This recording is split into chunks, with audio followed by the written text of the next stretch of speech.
merupakan salah satu ekosistem di alam yang memiliki peran sangat penting sebagai paru-paru dunia. Pepohonan di hutan mampu meredam karbon dioksida oleh oksigen yang dihasilkannya.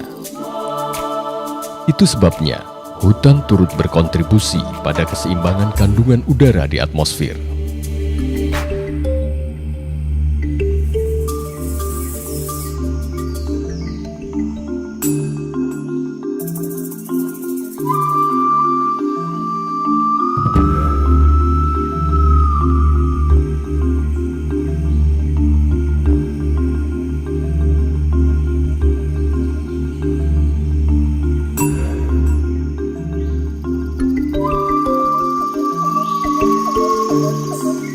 Pembelajaran berbasis masalah atau disebut problem-based learning adalah salah satu metode pembelajaran yang bertujuan melatih siswa untuk menganalisis dan memecahkan masalah dalam kehidupan sehari-hari,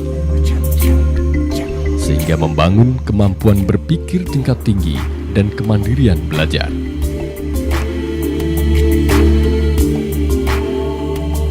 Langkah-langkah pembelajaran berbasis masalah terdiri dari 1. Mengemukakan masalah. 2. Mengidentifikasi masalah.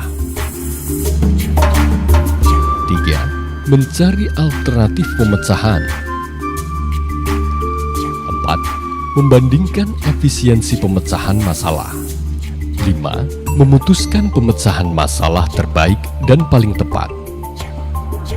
Titi, katanya belum pulang kampung. Olehnya mana? Nih, oleh-olehnya foto aja, Wai. Itu apa foto? Lihat-lihat aja, lihatlah dulu. Oh, bukannya kemarin udah hancur, kok jadi bagus gini ya? Ada jembatannya, tengok nih. Iya ya. Bisa lewat dari sini bagus. Dulu kan nggak ada ya kan?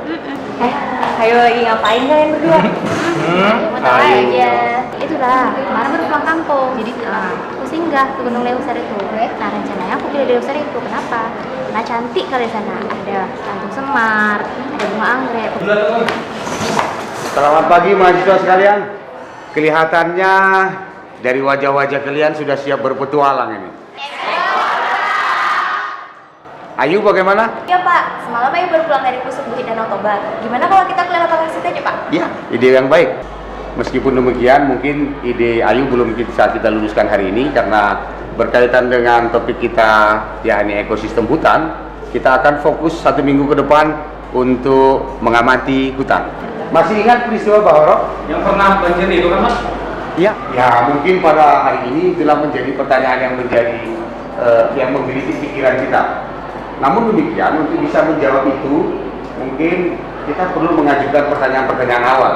Misalnya, berapa spesies flora yang terganggu? Kemudian, berapa volume oksigen yang hilang? Mungkin juga kita bisa menanyakan berapa jumlah penduduk yang harus mengungsi karena peristiwa itu.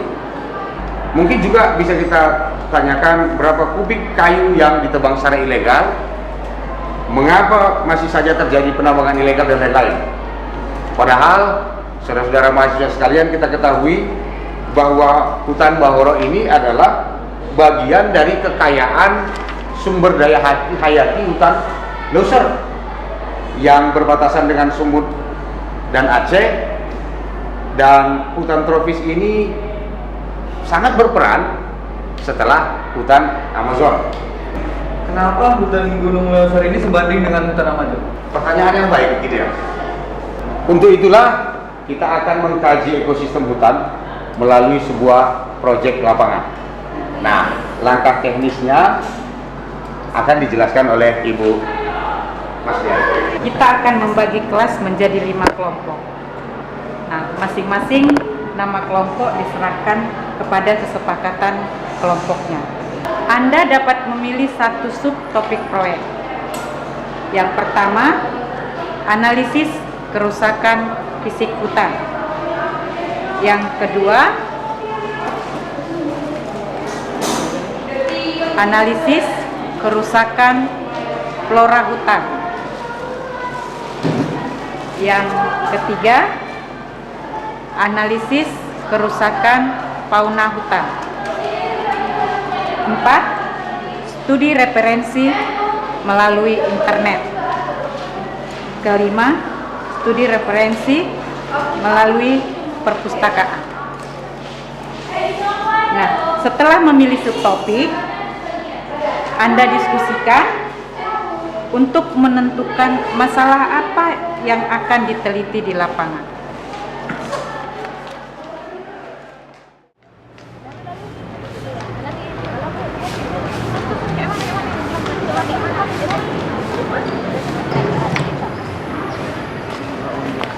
Lus, Jadi nggak konservasinya, Kak? jadilah jam 3 sore mungkin kita berangkat. Oleh sebab itulah makanya kita harus observasi dulu. Karena Gunung Leuser itu cukup luas gitu kan. Kan daerah perbatasannya itu antara Langkat sampai dengan Aceh. Kayaknya ke Bogor aja deh. Kita bisa lihat fauna mana yang selamat, fauna mana yang hilang, ya kan? Apa yang mau kita cari di sana? Cari dulu ada kerusakan hutannya. Ya, kita harus kumpulin teman-teman yang lain lah. Kita kumpulin ya. Oke. Sini Ayu punya berbagai macam gambar. Contohnya aja ini kan nih, kebakaran hutan, Iya. ya kan? Kan sama tuh sama gambar yang di situ, Iya. kebakaran hutan. Menurut kalian, kira-kira kerusakan hutan itu penyebabnya apa aja? Terus dampaknya? Gini, kalau dari yang kulihat sih, yang aku tahu, Hmm? ada 2 faktor yang mempengaruhi. Yang pertama, faktor manusia. Kayak ini ya, illegal logging Iya, juga ya? illegal logging. Illegal logging. Terus ada juga karena faktor alam. Iya. Faktor alam. Ini kayak Faktor alam banjir. contohnya banjir, ini Banjir, illegal iya. logging. Ini Nah, ini kalau kebakaran. menurut Winda nih ya, kalau penyebab faktor alam ini, penyebabnya itu antara lain pertama letusan gunung berapi. Nah, kebakaran kalau hutan dari sama. faktor manusianya itu sendiri, penyebabnya itu pertama karena illegal logging, kemudian perambahan hutan secara besar-besaran. Mungkin ada gambarnya. Ada ini bisa hilangnya biodiversitas loh, seperti gambarnya Oh, di sini ini. kan yang keragaman kan. Iya. Nah, menurut kalian gimana ya caranya kita minimalkan dampaknya itu? Oh, tadi itu kan ada 2 faktor, ada faktor alam dan ada faktor manusia. Nah, kalau faktor alam mungkin itu tidak bisa kita minimalkan ya. Tapi kalau faktor manusia itu mungkin bisa kita minimalkan dengan cara mungkin bisa kita minta bantuan polisi hutan atau apa kek. Mungkin ada teman-teman. Nah, tadi kata Friska ngandalin polisi. Kalau menurut Wahyu itu masih kurang. Bagus alamnya sendiri kita perbaiki. Caranya dengan menanam 1000 pohon. Kayaknya nggak zaman lagi lah sama 1000 pohon. Nah, itu lebih cocok untuk kita, apalagi mahasiswa Unimed ya kan. Lebih Iya. cocok menanam 1.000.000 pohon. Nah, cuman Cari ide yang berbeda kita. bagus kan? Kemarin aku lihat berita di televisi. Beritanya itu mengenai kerusakan hutan di Bahoro loh. Dampaknya apa ya bagi kehidupan? Tadi aku baru baca loh, Wan. Ya. Kerusakan hutan ya itu bisa menyebabkan banjir. Nah, yang kedua punahnya komunitas, dan yang ketiga bisa menyebabkan longsor. Gimana ya proses terjadinya longsor itu? Ya, untuk itu coba kita lihat demo. Sekarang kita mau lihat gimana terjadinya longsor. Bisa tolong Hari, Wan? Bisa. Ini kita ibaratkan sebagai hujan yang sangat lebat. Coba Bisa. ya, ketika air hujan itu turun, terus kita ibaratkan adalah air hujan yang turun sangat deras di suatu lereng bukit. Cukup. Coba Wan. BNPB Sama, coba.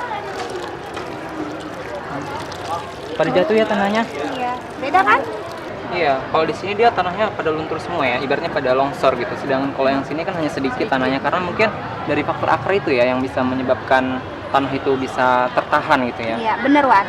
Nah, itulah salah satu dampak dari kerusakan hutan. Nah, kalau lereng gunung yang ditumbuhi oleh tumbuhan dan pepohonan yang banyak ya, maka jika ada curah hujan yang turun, tanahnya tidak banyak yang terkikis, Iya. ya kan? Tapi sebaliknya, kalau lereng yang hanya ditumbuhi oleh sedikit pohon, maka tanah yang terkikis lebih Banyak banyak. ya. Berarti penting banget nih bagi kita untuk menjaga kelestarian hutan. Gimana nanti kita ambil sampel tanah hutan untuk mengetahui isi kandungannya? Gimana aja? Terus sampel tanahnya mau gimana? Nah, kita analisis. Kita hitung presentasi debunya, pasir, kandungan tanah liat, dan kandungan lainnya. Gimana? Dan suhu. Nah, itu dia mau kita analisis.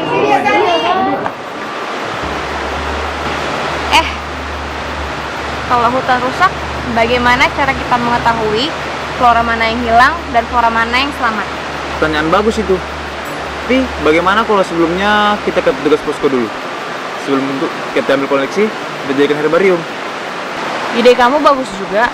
Nanti kita tanya dulu petugas poskonya, karena petugas poskonya pasti sudah tahu tentang keberadaan flora yang ada di sana. Aku dengar bener, banyak loh mamalia lari menghindari hutan. Iya, reptil juga. Kalau serangga gimana? Nah, itu dia. Kalau menurut aku sih, serangga juga pasti banyak yang mati. Buktinya sekarang jumlah temuan kan berkurang kelimpahannya. Nah, kalau gitu gimana kalau kita identifikasi spesies-spesies yang ada? Kemudian nanti kita bisa laporkan pada posko hutan lindung yang ada di sana. Mun, udah dapat belum web tentang kerusakan hutan? Sudah nih, namanya YEL. Oh, Yayasan Ekosistem Lestari itu ya? Ya, betul. Oh, semalam aku browsing juga loh. Aku dapat foto-foto mengenai pendidikan lingkungan.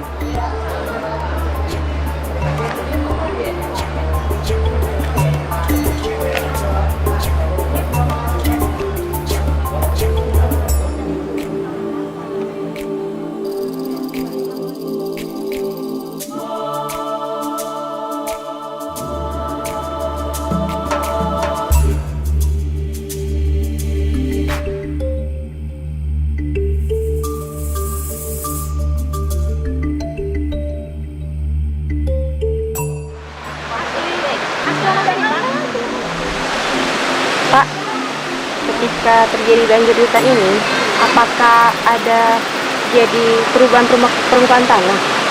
Oh ya, itu ada beberapa tanah yang hanyut, beberapa kubik. Itu tanah humus yang sangat subur sekali. Kalau tumbuh-tumbuhan Pak, ikut terhanyut juga? Iya, terutama herba, semak, kalau pohon masih bertahan. Bagaimana dengan mamalia, Pak? Ya, banyak tikus bermunculan. Permukaan lalu tersabut oleh air, hewan kecil seperti serangga tak terhitung, seperti mungkin berpindah tempat mencari perlindungan.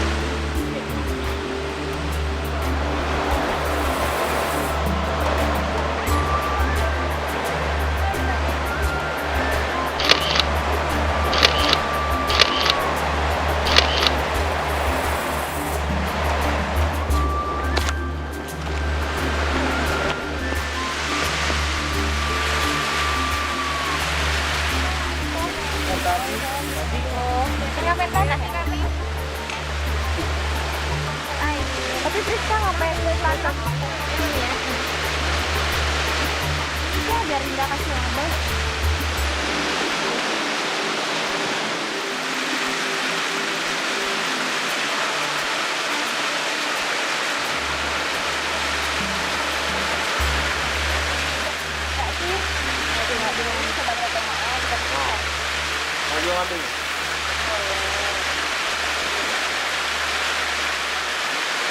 Ini ada cacingnya. Ya, diberi label dulu biar kita bisa bedain ya. Kita tahu lagi. Kita label dulu ya. Itu berapa? Air 1. Itu air berapa? Ini air 2 dong. Air 2 yang isi cacing kalian ada? Itu air 1, yang cacing air 2. Cacing air 2. Oke, ini yang 1. Biar kita lihat. Yang ini beda. Ini air 1, ini ada serangga. Ada serangganya yang air 1? Iya, air 2 yang ada cacingnya. Oke. Mana ajarnya? Dasya, tolong Isya.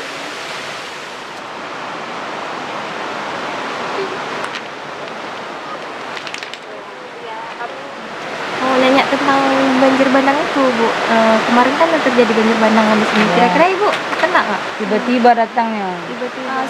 Sekitar 200 itu mulai dari mana? Dari sinilah ya, dari pegunungan ini ya. Dari pegunungan ini. Iya. Terus sampai di terminal tadi kan ada terminal. sampai Situ. Sampai terminal bus yang Ya. di depan itu. Iya, ya, busnya di depan. Sini kan ini pun nggak kena juga, pun kena ini. Oh, ini ini kan nggak lantaran kena. tinggi kan, nanti kena. Oh, sekitar sini Iya. ya. Nah, jadi Ibu kesini bangun ini masih kosong lagi. Iya. Ya, berarti Ya, sama-sama. kadang-kadang kita masuk ke mobil dulu karena nyewakan saja loh. Wow, bunganya tinggi sekali ya.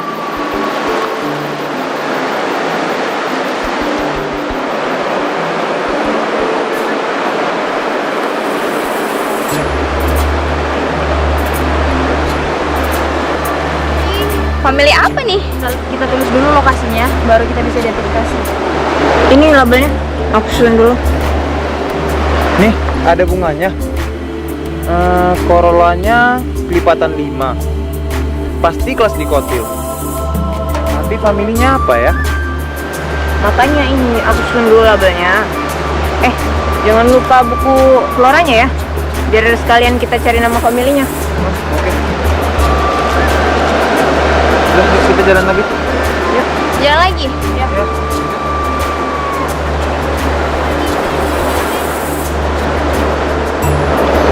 Hewan-hewan kecil ini tahan betul ya dengan aliran sungai ini.